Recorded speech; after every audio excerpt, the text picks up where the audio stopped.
Hi అండి. అందరూ ఎలా ఉన్నారు? ఈరోజు మా ఇంట్లో స్నాక్ ఎలా రెడీ అయిందో తెలుసా? ఇది షాప్‌లో కొన్నది కాదు. తాతయ్య ప్రేమతో వచ్చిన కందికాయలు. మా నాన్న ప్రొద్దుటూరుకెళ్ళాడు.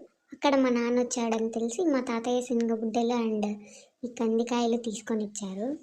మా తాతయ్య మా కోసం పొలంలోంచి అదే పనిగా తీసుకొచ్చాడు. మా కోసం మేము తినాలని. అందుకే ఈరోజు మా ఇంట్లో ఈ కందికాయలే చేసింది మా అమ్మ తెస్తూనే.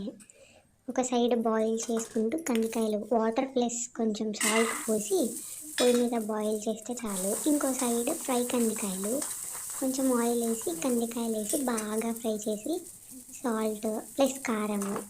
అబ్బా సూపర్ స్నాక్ అండి. నిజం చెప్పాలంటే నాకు పచ్చి కందికాయలు అంటే కూడా ఇష్టము. అలానే తినేస్తా. ఈ కందికాయలు ఫ్రెష్గా ఉంటే ఎలా చేసినా టేస్ట్ మాత్రం తగ్గదు. ఈరోజు స్నాక్ సింపుల్గా ఉన్నాయి కానీ టేస్ట్లో మాత్రం సూపర్ ఉన్నాయి. మీరు చెప్పండి, మీకు ఫ్రై అంటే ఇష్టమా, బాయిల్ కందికాయలే బెస్ట్ అంటారా? ఇలాంటి రియల్ మూమెంట్స్ మీకు నచ్చినట్లయితే ఒక లైక్ చేయండి. అలానే ఛానల్ని మాత్రం సబ్స్క్రైబ్ చేసుకోండి. బాయ్.